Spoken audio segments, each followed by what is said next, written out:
Vivante Église. Vivante Église.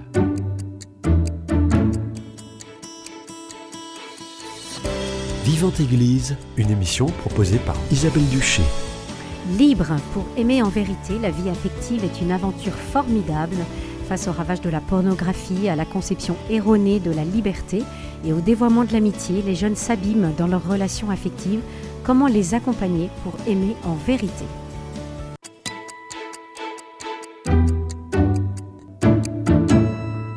Libre pour aimer en vérité, la vie affective est une aventure formidable. C'est le titre de l'ouvrage du père Gaspard Craplet, paru cette année. Bonjour père.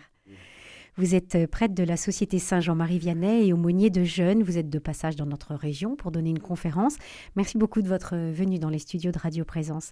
Alors, entre les séances d'éducation affective et sexuelle au collège et au lycée, les conversations entre amis et évidemment tout ce qu'on trouve sur Internet, en quoi votre parole est-elle utile ? Alors, ce serait bien orgueilleux de dire que c'est utile, mais c'est vrai que ce sont les jeunes qui m'ont demandé de parler de ces sujets. On se demande toujours pourquoi un prêtre parle de ça, parce que je se dis qu'il est incompétent. En même temps, au moins, je plaque pas ma propre expérience sur les autres déjà, mais c'est surtout parce qu'à force, les jeunes viennent se confier et au fur et à mesure, eh bien, on écoute et on donne des conseils parce qu'ils demandent. Voilà. Donc, au bout d'un moment, donc voilà, ça fait 20 ans que je suis prêtre, donc à force, on finit par avoir effectivement des billes pour pouvoir conseiller. Alors, pour moi, la base, c'est la question de la liberté. C'est pour ça que ce livre, je l'ai appelé « Libre », au pluriel, avec un point d'exclamation, parce que le garçon comme la fille, c'est important cette question de liberté, parce qu'il n'y a pas d'amour sans liberté. Alors ça, c'est Salomon qui le disait déjà. Celui qui veut acheter l'amour, eh bien, ne recueille que le mépris. Voilà, donc si on met la main sur l'autre, si on se met la main l'un sur l'autre, on s'accroche, eh bien, ça ne peut pas tenir. Et c'est pour ça que, pour moi, c'est la base, cette question de liberté. Donc, justement, cette question de la liberté, qu'est-ce qu'ils en ont comme définition, les jeunes ? Eh ben, la définition classique, en fait, qui s'est développée suite au nominalisme, etc., c'est être libre, c'est faire ce que je veux. Alors qu'en fait, la vraie question de liberté, qui est à la fois plus philosophique et plus chrétienne, être libre, c'est faire le bien facilement quand je veux. Alors, c'est la vraie définition de la liberté. Et on le voit bien que c'est vrai, puisque faire ce que je veux, mais si je fais le mal et que je me drogue, etc., on voit bien que je vais perdre ma liberté. Et puis quand je pose des actes qui sont mauvais, oui, petit à petit, je diminue ma liberté. Et donc, dans la vie affective, eh bien, c'est très important d'être libre pour pouvoir aimer, donc, en vérité. Et poser un choix en faveur du bien, quand on le veut, quand on l'a décidé. Voilà. D'accord. Il y a une distinction entre la liberté intérieure et la liberté extérieure. Alors, voilà, j'aime bien faire cette distinction et surtout demander d'être libre intérieurement, ce qui rejaillit sur une liberté extérieure. En fait, liberté intérieure, c'est-à-dire que si on s'accroche à quelqu'un, eh bien, au bout d'un moment, intérieurement, comme on a passé du temps ensemble, on ne peut pas refaire cette opération plein de fois parce que le temps avance. Donc si vous voulez, si vous avez passé 2 ans avec quelqu'un, vous ne pouvez pas refaire cette opération 5 fois parce que ça fait 10 ans, etc. Donc psychologiquement, on se dit, maintenant que j'ai investi, qu'on a passé du temps ensemble, en plus on s'aime bien, au fur et à mesure, plus on se connaît, etc. Du coup, on s'aime trop pour se séparer. Voilà. Donc là, on n'est pas libre. Et voilà, mais on ne s'aime pas assez pour s'engager. Et quelquefois, on reste ensemble, du coup on maintient le statu quo. Et donc, voilà. Et donc il y a une question de liberté. Moi j'aime bien l'exemple des 2 bâtons. C'est-à-dire que si vous voulez faire sécher votre chemise en montagne, vous prenez vos 2 bâtons de marche, vous appuyez le bâton l'un contre l'autre, et puis vous faites tenir comme ça en équilibre. Ils sont un peu accrochés l'un à l'autre. Et puis vous essayez de faire sécher votre chemise dessus, en fait, ça tient pas. Au moins de coup de vent, ça tombe. Il faut bien planter un bâton, et puis l'autre à une certaine distance, pas tout contre, à 50 cm, là, on plante bien l'autre bâton. Les 2 bâtons sont solidement plantés, prêts à servir. Eh bien, c'est comme ça, et là, on peut faire sécher tout ce qu'on veut dessus. Eh bien, il s'agit chacun d'être un beau cadeau pour l'autre, être quelqu'un de solide qui va pouvoir se donner. Et c'est pour ça que au mariage, quand on assiste à un mariage, ce qui est très beau, c'est de voir quelqu'un de mûr et de solide qui dit « je me donne à toi pour toujours, dans le bonheur et dans les épreuves ». Donc ça, c'est beau, on voit quelqu'un de solide. Et les 2 font cela. Et s'il y en a un des 2 qui est un peu moins solide à un moment donné, l'autre est solide pour tenir. Mais si on imagine qu'un mariage, on entend l'autre qui dit « moi je m'accroche à toi parce que j'en tire du bien, et tant que tu m'apportes quelque chose, je resterai accroché à toi », on ne peut pas se réjouir, là, on sent que ça ne va pas. Or, c'est un risque parce que y a plusieurs raisons qui poussent à s'accrocher, à mettre la main sur l'autre, et donc à nuire à la liberté. D'abord par confort, hein. Quand on était jeune, on avait des doudous, là, c'est un confort d'être à deux, et donc on aime l'autre. Une pression de la société aussi. Alors, de oui, mais vivre en d'abord couple, confort hein. perso. Et confort D'abord personnel. confort perso, voilà. Ensuite, deuxièmement, de fait, il y a la pression de la société, en général, aider ceux qui nous entourent en particulier, c'est-à-dire que les garçons veulent montrer qu'ils sont des vrais mecs, sont des vrais garçons, et donc ils se disent, je veux montrer qui je suis, donc si je peux me promener avec une fille à côté de moi, je montre que voilà, je suis quelqu'un d'accompli, etc. C'est vraiment, mais c'est surtout pour le regard des autres. Et de fait, la fille aussi se dit, je peux montrer à tout le monde que je suis aimable, puisque j'ai ce garçon. Et c'est une thèse qui a été écrite, qui s'appelle Les choses sérieuses. J'ai bien aimé, une enquête sur les amours des adolescents, et voilà, et qui souligne ce côté, l'attention au regard des autres. Et puis, après, il y a la peur aussi, la peur de perdre. Oui, mais quelqu'un de bien, ça court pas les rues, donc moi, une fois que du coup, je chope, je mets la main sur l'autre pour le garder. Et moi, je dis, mais en fait, l'amour, c'est dans le don de soi, c'est dans la liberté. Ce qui va être beau, c'est que l'autre se donne à toi. Toi, tu te donnes à cette personne. Et c'est ça qui est beau. Mais si tu accroches, elle est où la liberté ? En fait, si tu aimes d'abord vraiment la personne, tu tiens compte de sa liberté et tu veux pas nuire à cette liberté. Donc tu l'aimes et donc tu es pas jaloux et tu laisses la personne s'épanouir. Et si elle trouve une autre personne mieux que toi, tu te réjouis parce que tu veux son bien et que l'autre personne est mieux. Voilà. Mais surtout, tu veux bénéficier du fait qu'un jour, cette personne va se donner à toi. Et donc, si tu as mis la main dessus, c'est captif, quoi. Et puis, on dépense énormément d'énergie pour quelque chose qui est instable. Quand s'accrocher en mettant la main sur l'autre, ça demande beaucoup d'énergie parce que instinctivement, on veut se dégager. On aime la liberté. Donc, si l'autre nous met la main dessus, c'est désagréable. On n'a pas envie d'être un objet dans la main de quelqu'un. Donc, on a envie de se dégager. Donc, ça demande beaucoup d'énergie. On se met à surveiller le portable, à surveiller les relations, à surveiller machin, un peu par jalousie. Bon, non, j'ai confiance. L'autre va se donner à moi. Et le don réciproque, ça fait quelque chose de solide. C'est pour ça que c'est la base du mariage. Et que s'il n'y a pas de liberté, il n'y a pas de mariage valide. Et c'est pour ça que cette liberté, à mon avis, elle est tellement impressionnante et importante que c'est pour ça que je veux en parler. Et c'est étonnant parce que les jeunes, souvent, ils ont une conception de la liberté qui disent moi, je vais faire ce que je veux, je fais un peu n'importe quoi, etc. Mais moi, je compare souvent à l'ascension d'une haute montagne. Tu veux parvenir au sommet. Oui, mais moi, je veux être libre et tout ça. Oui, mais en fait, si tu prends un guide, si tu entends les conseils, on te dit ce qu'il faut prendre, on te dit quelle est la méthode, on te dit qu'il faut t'entraîner avant, on te dit éventuellement qu'il faut développer des globules rouges et tout ça pour pas avoir le mal aigu des montagnes. Si tu sais tout ça, que tu en tiens compte, que tu prépares, tu vas réussir, tu vas aller au sommet. Mais si tu pars les mains dans les poches, tu vas devoir faire demi-tour. Sans équipement, sans entraînement. Et te rabattre sur une petite montagne, une petite collinette. Et c'est dommage parce qu'on est fait pour la grande aventure, pour le grand amour. Ouais. Et c'est tellement important. Et en fait, moi, je dirais que c'est justement parce que c'est vital et tellement important, il faut s'en donner les moyens. C'est trop dommage de partir comme ça sans prendre conseil. Dans votre image des 2 bâtons que vous mettez à une distance suffisante pour faire sécher votre chemise, justement, dans la question de la liberté, est-ce qu'il n'y a pas une certaine distance à prendre pour garder cette liberté ? Alors si, voilà. Il y a une certaine distance à avoir.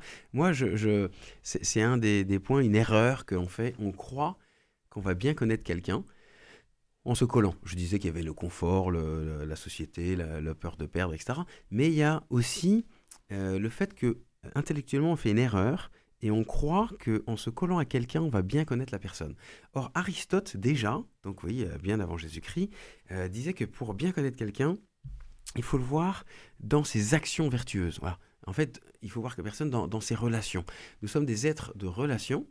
Et donc, moi, pour bien connaître quelqu'un, pour lui donner une responsabilité dans un camp, c'est pas juste dans un tête-à-tête que j'arrive à bien connaître la personne, mais c'est dans l'action. Donc, je vais proposer de monter la grosse tente, de faire, etc., d'organiser un jeu. Et là, je vais voir la personne dans ses relations. C'est comme ça qu'on va connaître. Un jeune était venu un jour à un camp avec moi, les camps 18-25 ans, pour les étudiants. Et il avait donc, qui sont mixtes bien sûr, il avait trouvé que c'était extraordinaire et donc et surtout est difficile. Et il s'était dit, si la fille que j'aime arrive à venir, je vais pouvoir la voir dans la difficulté. Et de fait, il a plu, on avait faim, il y a eu des problèmes d'organisation parce que pour les étudiants, c'est plus l'aventure, c'est moins organisé que quand c'est pour des mineurs. Pour les mineurs, on oui, fait attention, bien sûr. Oui, mais là, du coup, c'était un peu l'aventure. Et du coup, il avait invité cette fille au camp de l'année d'après et ils avaient appris, du coup, à bien se connaître dans le cadre des relations avec les autres. C'est pour ça qu'il s'agit non pas de se coller en étant un peu à part, etc., mais de développer de grandes amitiés. En fait, voilà, c'est la fameuse phrase, plutôt qu'à d'avoir des petits amis, avoir de grands amis. Voilà.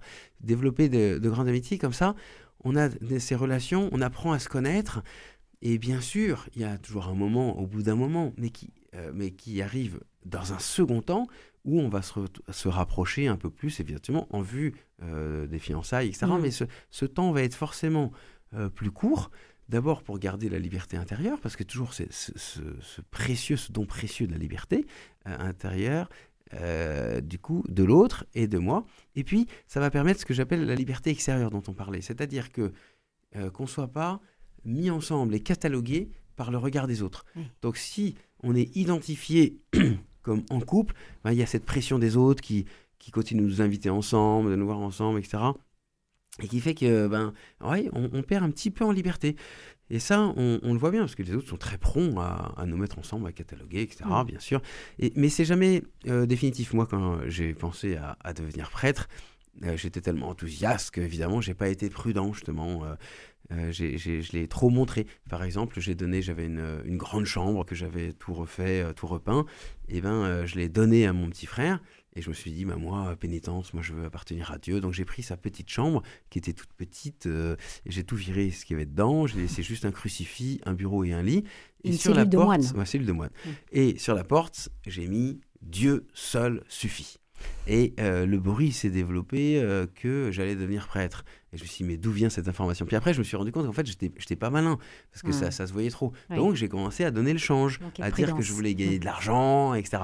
Et donc ça, il est toujours possible de reprendre une certaine liberté pour redonner le change un petit peu. Puis voilà, parce que si on est catalogué aussi par les autres, ça nuit aussi à la liberté intérieure. Oui, voilà, cette liberté extérieure. Le top, ce serait de pouvoir surprendre, voilà, quand on annonce qu'on va se fiancer, surprendre. Alors bon, je sais bien que c'est idyllique, hein, mais il y a toujours des gens qui ont sans doute un peu repéré, mais c'est top si on arrive à surprendre. Parce que, si vous voulez, si c'est pas repéré qu'on est en couple, on peut bénéficier du regard extérieur des autres, notamment des parents, parce que juste le sentiment amoureux, on croit que c'est ça, mais on se connaît pas toujours très bien tout seul. Ça suffit pas, en fait. Les autres nous connaissent, même nos parents. Donc c'est pas mal d'avoir l'avis des autres. Donc si on invite un groupe d'amis à la maison, on peut demander à ses parents, alors ils sont sympas, puis on peut avoir une remarque, oui, dis donc, lui, dis donc, qu'est-ce qu'il est collant, ou elle, dis donc, voilà, c'est pas, etc. Ou alors au contraire, dis donc, elle est vachement bien, bien heureux qu'il aura, etc.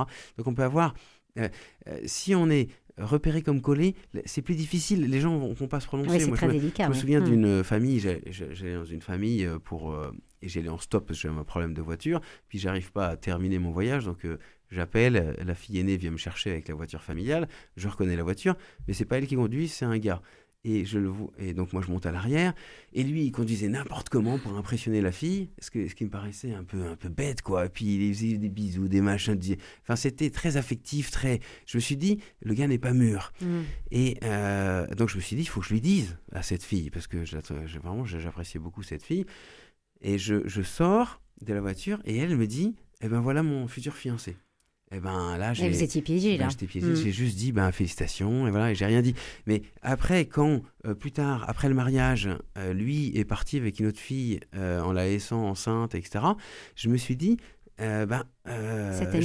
j'aurais pu dire, et tout le monde disait, oui, on le savait, etc., mais personne n'avait rien dit. Parce qu'en fait, c'est pour ça que je parle de liberté intérieure et extérieure.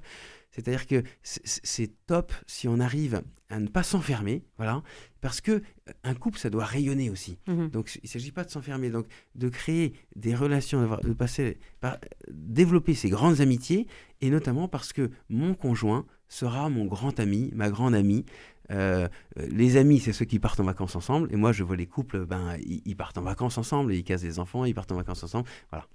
Oui. Dans cette liberté, comment on peut la cultiver avec aussi la nécessité de mettre en œuvre son intelligence et sa volonté? Alors, ça, il faut avoir une bonne conception de la liberté, comme je disais, c'est faire le bien facilement quand je veux. C'est Servet Pinkers, ce grand théologien, qui donne cette définition.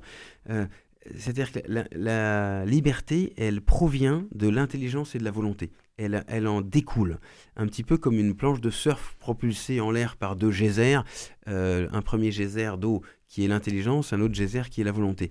Plus on avance dans l'intelligence, plus on avance dans la volonté, plus on est libre. Et on le voit bien, si on est fou, on n'est pas libre, s'il n'y a pas d'intelligence, et s'il n'y a pas de volonté, parce qu'on est drogué, parce que je sais pas quoi, et qu'on est addict de tout, et ben il n'y a pas de liberté non plus. Donc voilà, intelligence et volonté. Donc il faut travailler l'intelligence et travailler la volonté. Et pour la question du couple, je pense que c'est vraiment important de se former. Voilà, c'est pas inné. Alors, bien sûr, il y a le témoignage des parents, etc. Mais aujourd'hui, on a tellement d'outils. On n'a jamais eu autant les moyens intellectuels de réussir son couple. On a plein de conseils, de livres, etc. Donc, il faut former son intelligence. On est très bon en maths, c'est très bien, en géographie, tout ça. En sciences naturelles, c'est bien, mais le truc qu'il faut réussir dans sa vie, c'est cette question affective, parce que sinon on est blessé, et au contraire ça rend heureux de réussir. Donc il faut s'en donner les moyens, donc travailler son intelligence là-dessus, et puis travailler sa volonté. Et ça, c'est pour ça que la question de la liberté, c'est vraiment lié à la volonté. Bien sûr l'intelligence, mais encore plus la volonté, qu'on ne veuille pas mettre la main sur l'autre, gérer ses pulsions. Oui, bien sûr, j'ai envie de... Quelqu'un me dit, mais moi j'ai envie de montrer mon amour. Oui, mais t'as envie de montrer ton amour ou t'as envie de profiter de l'autre? Ah, c'est vrai aussi que... tu vois, là, tu n'es pas dans la chasteté. Être chaste, c'est quelqu'un qui a intégré sa sexualité et qui veut pas mettre la main sur l'autre pour lui, mais qui met l'autre... Voilà, donc travailler sa volonté. Et ça, on le travaille sa volonté, on rend des trucs tout bêtes. Y a un texte célèbre qui dit, en commençant par faire son lit, eh bien aussi en ramassant un papier, en prenant sur soi de ne pas demander à l'autre de répondre quand on a envoyé un message, de ne pas être tout le temps dans le j'attends pour recevoir. Voilà, travailler sa volonté, sachant que cette volonté, ça ne sera jamais perdu. Avoir une intelligence et une volonté solide, ça va me permettre effectivement d'être libre. Et alors, vous avez abordé, Père Gaspard Craplet, cette question de la chasteté. Quelle définition vous pourriez en donner? Eh bien, tout simplement, être chaste, c'est mettre l'autre au centre. Manquer de chasteté, c'est se mettre soi-même au centre. C'est-à-dire que je vais être dans la possession. Manquer de chasteté, je veux prendre l'autre. Moi, je prends l'image d'Adam et Ève. Ils ont été créés à l'image de Dieu. Et d'ailleurs, même le couple est à l'image de Dieu. C'est le sommet de la création. Homme et femme, il les créa. Dieu créa l'homme à son image il le créa. Homme et femme, il les créa. Le sommet de la création, c'est le couple, parce qu'on est dans le don de soi. Dieu est Trinité, Père, Fils et Saint-Esprit. Et Dieu dit, faisons l'homme à notre image. Donc on est à l'image de la Trinité, du Père, du Fils, Saint-Esprit qui se donne en permanence. Donc on est fait pour le don. Et on le voit dans notre vie quotidienne. On est heureux si on se donne. On n'est pas heureux juste dans la captation. Comme Picsou, assis sur ce tas d'argent, une baignoire d'argent, etc. On est heureux quand on se donne, quand on rend les autres heureux. On est heureux dans le don de soi. Or, on est blessé. Et par le péché, Adam et Ève ont péché, et depuis, l'homme cherche à dominer sa femme, la femme à séduire, enfin, l'un et l'autre cherchent à mettre la main sur l'autre, et ça nous rend malheureux, parce que c'est ça, un amour possessif, qui manque de chasteté, qui pense qu'à soi, ça rend fatalement malheureux. Et moi qui suis éducateur, le but, c'est de passer d'un enfant qui pense qu'à lui, vous ouvrez les cadeaux de Noël avec un enfant de 2 ans, il pense qu'à lui, il ouvre ses cadeaux, puis s'il voit ses cousins qui ouvrent des cadeaux aussi, il veut aussi les cadeaux des cousins, il veut tout pour lui. Et passer de ça à quelqu'un de solide, sur lequel on peut compter, qui va se donner. Et là, on rêve tous de quelqu'un qui va se donner à nous et pas quelqu'un qui va s'accrocher. Donc c'est ça, être chaste. Alors ça s'apprend de développer la chasteté. on apprend, et c'est pour ça que liberté, chasteté, pour moi, c'est presque Oui, synonyme. c'est Voilà, lié. on est très liés. Voilà, on est fait pour le don de soi, et c'est comme ça qu'on est heureux. Je prends aussi l'image de la plante de montagne. Les fleurs, maintenant, les fleurs de montagne, souvent, maintenant, il y a des réserves, etc. Parce que les gens avaient ce mauvais réflexe de cueillir la fleur de montagne. Mais elle est belle en montagne. Mais une fois que vous l'avez cueillie, elle se flétrit. Et c'est ça. Il ne s'agit pas de cueillir l'autre, de choper l'autre. Non, il s'agit de laisser l'autre grandir dans la liberté pour que l'autre se donne à moi, voilà, dans un grand respect. Et c'est là toute la question des gestes qu'on pose. Et vous voyez, quand on pose un geste avec quelqu'un, un geste marque... Ça engage. Ça engage. Et surtout, c'est très fort, le geste. C'est très puissant. Et donc, c'est génial de manifester son amour. C'est incarné, quoi. Puis Dieu, il a voulu nous aimer par un geste. Il a voulu mourir sur la croix. Il ne nous a pas juste dit des paroles en l'air. Donc, le geste est très puissant. Mais dans le geste, il s'agit d'être dans le don de soi. Donc, dans le geste, il s'agit de manifester là où on en est. Donc, si on est juste des amis, il y a des gestes d'amis. Si on est plus proche et puis qu'on envisage de faire quelque chose, il y a des gestes pour ça. Si on est fiancé, il y a des gestes pour ça. Et jusqu'au geste ultime du don des corps, qui est pour les gens qui sont mariés, qui se donnent pour toujours. Parce que donner son corps, ça, c'est ouvert à la vie, donc c'est pour toujours. Un bébé, on ne peut pas le renvoyer au bout de 14 jours comme on fait pour un achat sur Internet. C'est dit pour toujours. Donc il y a des gestes qui sont adaptés à chaque étape. Et si on rompt cela, à ce moment-là, on n'est plus dans le don de soi, on est un peu dans la possession. Et donc, il y a des gestes, je vois bien, moi je reçois plein de messages de jeunes qui me disent, voilà, comment faire, on était d'accord pour tel ou tel geste, et puis finalement, et c'est souvent à 80%, les garçons qui posent des gestes, ils vont un peu plus loin.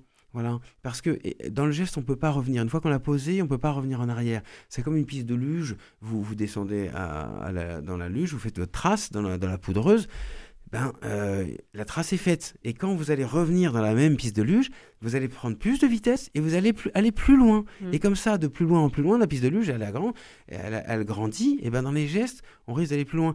Or, si on veut se garder dans la chasteté jusqu'au mariage, qui est le truc le plus extraordinaire qui soit, c'est-à-dire être fier de « je me suis gardé, c'était pas facile, je me suis gardé pour toi, je me suis fait ce cadeau », c'est un cadeau extraordinaire que les époux se donnent. Et bien pour ça, il faut être malin, il faut avoir pris de la prudence, avoir été malin. Je me souviens Et c'est là qu'il faut exercer sa liberté aussi. Sa liberté. Et donc pour sa liberté, comment être prudent ? Eh bien, il faut bénéficier aussi des autres. C'est-à-dire que si on dit aux autres que on a cette ambition, souvent les gens sont babas, ils respectent, ils trouvent ça, c'est génial, mais comment vous faites ? Et donc il s'agit de prendre les moyens. Je me souviens des amoureux, ils se sont dit, et alors ils ont vu que ça pouvait déraper facilement. Oui, parce que finalement ça dérape vite, et après on perd sa liberté. On perd, en tout cas on la diminue, sans la perdre complètement. Ils s'étaient venus me voir, alors j'avais fait des conférences et tout ça, je les avais aidés, donc ils connaissaient bien tout, donc moi je savais plus quoi dire. Et ils m'ont dit, non mais vous asseyez là, et nous simplement on s'engage par rapport à vous.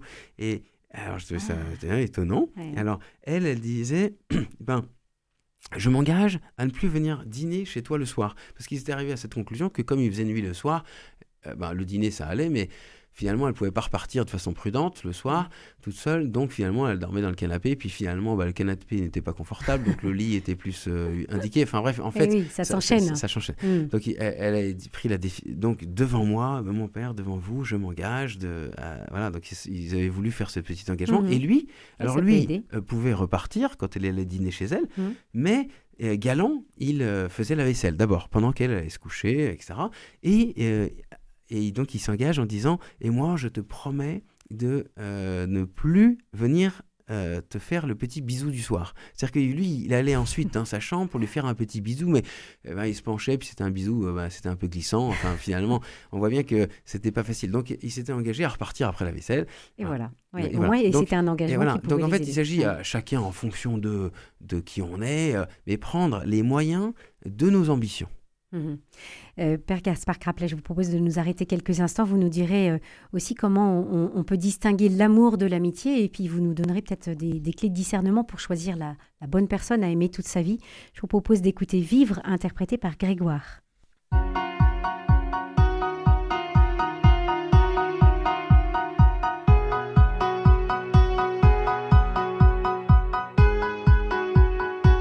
Oui, Oui mes amis, nous allons vivre, et vivre fort intensément, à ne regarder que devant.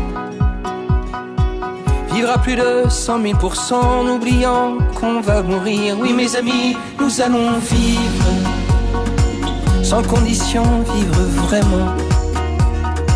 Sans peut-être, sans oui mais attends.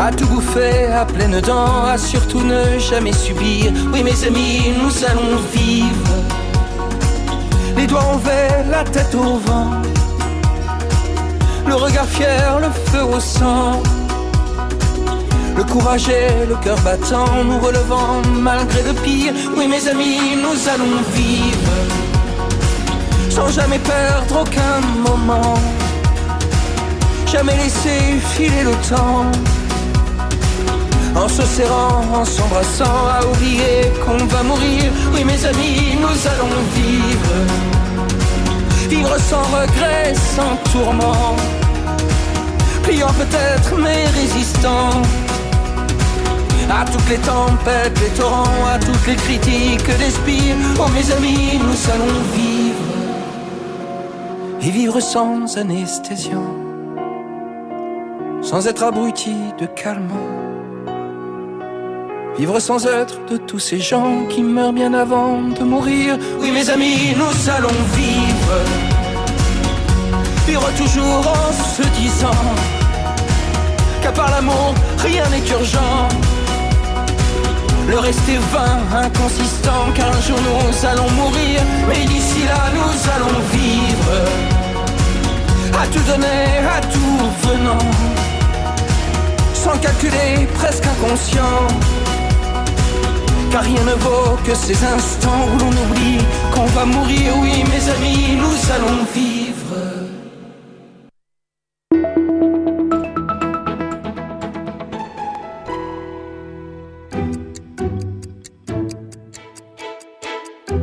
Vivante Église, Isabelle Duché.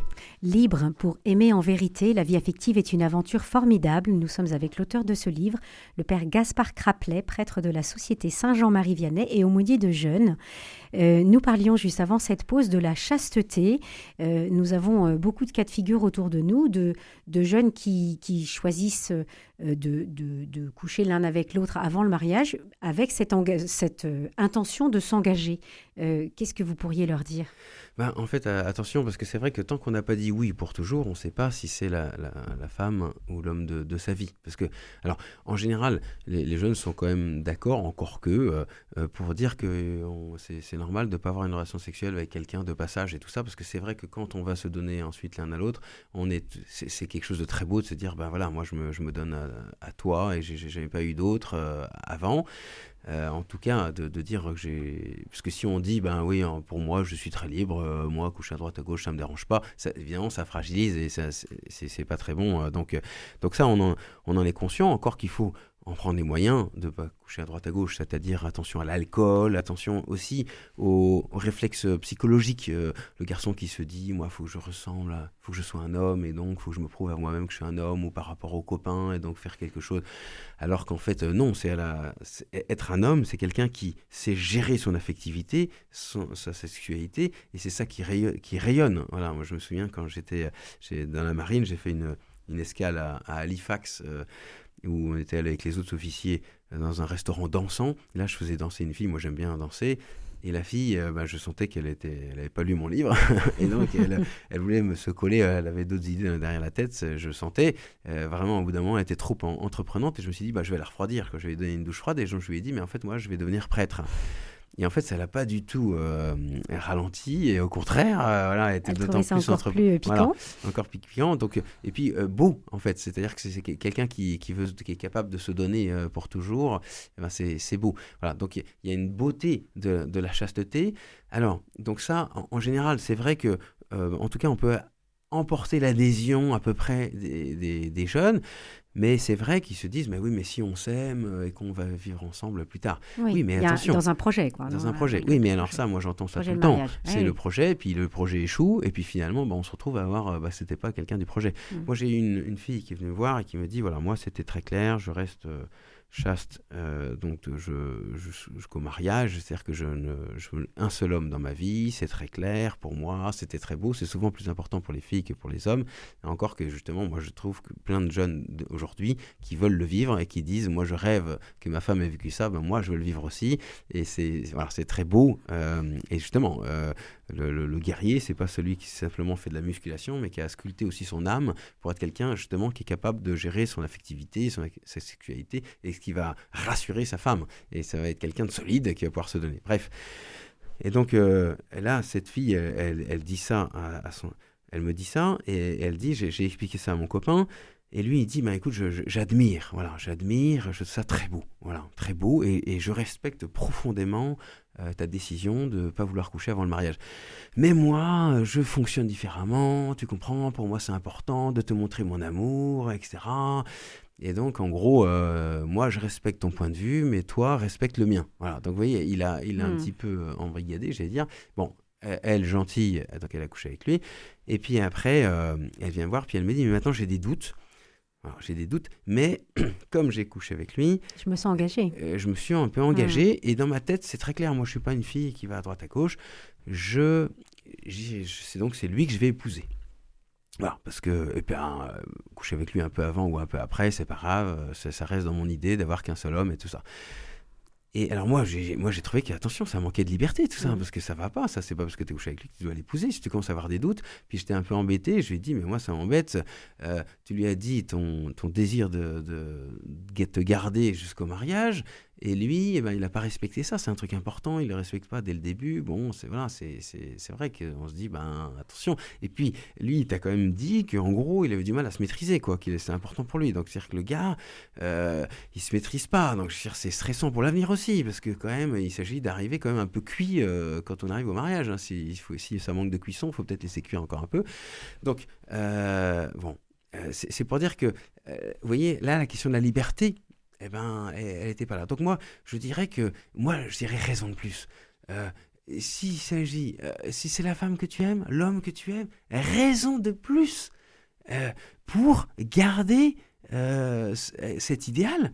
Et alors, évidemment, il y en a qui râlent un petit peu et qui disent oui, mais vous comprenez, c'est naturel aujourd'hui, c'est un truc trop tout le monde idéal, tout le monde le fait, etc. Attention, tout le monde ne le fait pas. Et c'est quelque chose, au contraire, je trouve qu'il y en a de plus en plus aujourd'hui, des jeunes qui veulent vivre cela, qui ont cet haut idéal, qui veulent en prendre les moyens. Et moi, je dis un truc quelquefois un peu violent, hein. Alors, quelquefois, ça fait des réactions un peu fortes aux jeunes, mais je dis... mais il y en a qui m'ont dit, continuez de le dire, parce que c'est un peu dur, mais en même temps, on a besoin de l'entendre. C'est que si vous couchez ensemble, vous prouvez à l'autre que pour vous, coucher en dehors du mariage, puisque vous n'êtes pas mariés, n'est pas si important. Voilà, vous couchez en dehors du mariage, c'est pas grave. Mais du coup, c'est important. C'est-à-dire, vous avez la preuve que pour l'autre, c'est pas grave si on couche en dehors du mariage, et vous avez aussi la preuve. Donc ça fragilise aussi, parce qu'on se dit, mais est-ce qu'on est capable? Alors que si on arrive en se donnant, moi j'ai tenu, et moi je vois des couples qui m'ont dit, nous ça a été difficile de tenir, mais on est fiers. On a et ça a fermé la confiance. Et ça a fermé la confiance. Et c'est énorme. Et ça garde la liberté, parce que le corps, il a une puissance de feu incroyable. Donc, ce qui fait que vivre les gestes de tendresse, les discussions, tout ça qui seront importants. Parce que peut-être qu'à un moment, on sera séparés, à un moment de la vie, pour le boulot, pour 15 jours, un mois, machin, etc. Ou le moment de la grossesse. Enfin bref, il y a des moments où on ne pourra pas avoir forcément de relations sexuelles, mais on a confiance dans l'autre, on connaît ses autres gestes de tendresse. Et puis, je me souviens d'une fois où des jeunes avaient réagi à ce que j'ai dit là. Du coup, ils s'étaient sentis, eux, parce qu'ils couchaient ensemble, et donc ils s'étaient sentis agressés, donc ils m'avaient vraiment insulté et tout ça. Et donc, c'est une conférence, j'avais été invité par un monsieur et une dame qui n'étaient pas mariés entre eux, mais qui étaient mariés par ailleurs, et lui est venu me défendre en disant, mais attention, vous posez les bases, le mariage, c'est le truc important, donc oui, vous posez les fondations, oui, c'est dur et c'est difficile, mais c'est quand on construit une maison. poser les fondations, c'est ingrat parce que ça dure longtemps, ça se voit pas, c'est pas gratifiant. Mais en même temps, je veux dire, si vous oubliez les canalisations pour l'évacuation des eaux usées, dans votre maison, si vous voulez, quand vous allez tirer la chasse, ça va poser des problèmes. Voilà. Donc ça, c'est un truc dont vous allez vivre plus tard. Vous posez des fondations qui sont vitales. Et puis, la dame qui m'avait invité aussi est venue pour me dire, mais moi aussi, je comprends pas pourquoi vous voulez absolument coucher ensemble tout de suite. Alors ça, c'est typique d'un discours plutôt féminin, mais elle dit, mais en fait, ensuite, vous allez en avoir pour 40 ans de vie sexuelle. Donc, grillez pas toutes vos cartouches dès le début. Il faut de la fantaisie, il faut de l'originalité, etc. Gardez ça aussi, gardez quelque chose pour plus tard. Et il me semble, moi, je dirais aussi, quand je vois, c'est que le mariage donne une vraie confiance. C'est-à-dire que l'autre s'est engagé définitivement, quelque chose de beau. Et c'est pour ça qu'on part en voyage de noces. C'est-à-dire que pour s'adapter l'un à l'autre, la relation sexuelle, elle demande beaucoup de communication. Vraiment. Moi, je n'ai pas d'expérience là-dessus, mais je vois bien, ils me le disent. C'est pas comme dans les films. On croit que tout va bien, tac. Alors, si on regarde James Bond, c'est sûr qu'on comprend pas ce que c'est vraiment que mais d'ailleurs, lui, il les accumule. Hein. Oui. Donc, non, il s'agit vraiment de prendre soin de l'autre, beaucoup de communication. On revient, on en rediscute et tout ça. Et c'est pour ça que moi, je trouve que ça va pas, et on en parlera peut-être, de l'idée de se tester. Voilà, non, le mariage, on s'est donné pour toujours, et c'est ça qui met en paix. Et qui permet d'être dans la paix pour se donner l'un à l'autre. Et c'est ça qui est extraordinaire. Parce que sentir que l'autre couche avec moi, mais on verra pour plus tard, on est un peu stressé, on n'est pas forcément dans son état. Voilà. Et de toute façon, c'est pas très juste. Hein. J'ai un cousin qui m'a dit à table, ne me dis pas que l'Église est encore contre l'amour avant le mariage, ne me dis pas qu'elle est arriérée à ce point, qu'elle n'est pas moderne et tout ça. Je lui ai dit, mais oui, mais si, parce que c'est un mensonge. C'est-à-dire que tu donnes ton corps, c'est vachement fort. Tu fais pas ça pour tout le monde, quoi. C'est vachement fort. Donner son corps, c'est se donner pour tout le monde. C'est pour la vie, c'est très fort. Et donc, donner son corps sans s'être donné définitivement, c'est un mensonge, c'est pas tout à fait juste, quoi. D'ailleurs, il y a plein de cultures pour lesquelles tu t'as couché ensemble, t'es marié, quoi. Voilà, c'est tout. Tu sors de la... C'est le signe de l'alliance. Tu sors de chez ta copine, t'as couché ensemble, puis t'as tout le monde qui danse et tout ça. Mais qu'est-ce qui se passe ? On fête le mariage. Ah bon ? Il vaut mieux le savoir avant. Hein. Ouais. Vous parliez, Père Gaspard Craplet, de se tester avant le mariage, hein, puisque c'est aussi une des raisons pour lesquelles les couples couchent ensemble avant, c'est aussi pour s'assurer que tout fonctionne bien et qu'il y a une harmonie aussi à ce niveau-là. Exactement. Ils ont peur et ils veulent tester. Alors, en fait, ça c'est absurde. Moi, j'ai vu des jeunes qui ont fait ça. Et je leur ai dit, dis-moi franchement, parce que moi, je fais des conférences là-dessus, dis-moi franchement, quelle conclusion t'es arrivé ? Il me dit, franchement, je suis arrivé à aucune conclusion. En fait, un test, si on regarde vraiment ce que c'est qu'un test, ça doit être le plus objectif possible. Or, il n'y a rien de plus subjectif que de donner son corps. Voilà. Donc, c'est pas objectif. Donc, déjà, au niveau des tests, ensuite, si on veut un vrai test, il faut une batterie de tests. Hein. C'est pas avec un test qu'on peut conclure quelque chose. Donc, il faut beaucoup de tests. Donc là, on tombe dans plein de choses. Ou bien, on teste avec la même fille. Et dans ce cas-là, on a peut-être créé tellement des liens qu'on n'a plus de liberté. Donc, le test, et du coup, le test on n'est plus dans le test parce qu'on a créé des liens trop forts. Ou bien c'est plein de filles, mais dans ce cas, ou plein de garçons, et dans ce cas, ça va pas. Voilà. Puis on va pas faire essayer les autres non plus pour avoir quelque chose d'objectif. Enfin non. Et puis un test, il faudrait avoir défini les critères. Vous imaginez au-dessus du lit, vous avez fait sur un tableau blanc, vous avez marqué tous les critères. Bonjour le romantisme. Non. En fait, un critère aussi, il faudrait tester tout, parce que sinon on se dit, on n'a pas testé, on ne sait pas si ça va marcher. Mais tester... faudrait tester le garçon au chômage. C'est pas évident. Oui, au chômage. Mais on peut pas tester ça. Faudrait tester la fille quand elle a un bébé, parce que ça change tout dans le couple. C'est extraordinaire. Mais en même temps, le mari, il dit j'existe encore, etc. Donc, mais ça n'existe pas. Il n'y a pas de location de bébé pour tester. Donc, en fait, l'idée du test, honnêtement, c'est vraiment... C'est trompeur, alors. C'est complètement trompeur. Et c'est important de le savoir. Et moi, je trouve même que c'est pernicieux. C'est-à-dire que plus tard, le jour où il y aura un problème, parce qu'il y aura des problèmes dans le couple, il y a forcément toujours, on va se dire, mais ça c'est parce qu'on n'avait pas testé. Oui, parce qu'on n'a pas tout testé. Donc si l'idée du test, c'est que pour assurer, forcément il y a des trucs qu'on n'aura pas testés. Et donc moi, je trouve que c'est vraiment quelque chose de... une fausse idée. qui est à combattre parce que... Et alors, je suis content parce que récemment, je suis allé faire une conférence, là, et il y a un jeune qui est arrivé et qui m'a dit « Je ne pourrais pas rester pour la conférence. Est-ce que vous pouvez me dédicacer tout de suite le livre ?» et tout ça. Et puis, il me dit « Regardez. » Et il avait souligné plein de trucs. Alors, je dis « Alors, du coup, je lui dis « Qu'est-ce que tu as souligné le plus ? Qu'est-ce qui t'a marqué le plus ?»« Oh, le passage sur le test. » Voilà. Parce que ça, vous m'avez convaincu. J'étais persuadé qu'il fallait tester et là, vous m'avez convaincu. Et moi, je trouve que même plus tard, d'avoir eu ce respect, on n'a pas couché ensemble. Et là, récemment, il y a des fiancés qui m'ont dit oui, mais nous, on se marie dans longtemps. Alors le fiancé, il me dit nous, on est catholiques et tout ça. Bien sûr, on a bien tout compris. Mais on essaye de voir. Alors lui, il était un peu gonflé. Il me dit j'essaie de voir comment coucher avec ma fiancée, mais de façon catholique. Il fallait essayer de trouver des arguments catholiques. Alors je dis non, mais ça marche pas. Et alors, moi, j'étais un peu à court d'arguments, mais du coup, j'ai dû en retrouver d'autres. Et j'ai dit, écoute, le mariage à l'église, c'est pour Dieu. La réception, c'est pour tes amis et la famille. La relation sexuelle entre vous, ça, c'est pour vous. Et à chaque fois que vous allez coucher ensemble plus tard dans toute votre vie, vous allez renouveler cet acte que vous avez fait une fois, qui est vachement engageant. La première fois, ça marque toujours. Vous allez renouveler ce première fois que vous avez fait ensemble. Et ça va vous marquer. Vous voyez, c'est comme une liturgie. Vous aurez votre liturgie à vous. Vous allez renouveler votre mariage. Vous voyez, c'est très beau. Voilà. Et voilà, j'essaie de trouver des... Eh oui, mais vous avez été bien inspiré, effectivement. Merci beaucoup, Père Gaspard Craplet. Je rappelle le titre de votre livre, Libre pour aimer en vérité. La vie affective est une aventure formidable aux éditions Artege. Cette émission est disponible sur CD. Commandez-la en téléphonant au 05 62 48 63 00, 05 62 48 63 00 ou par mail à contact@radioprésence.com.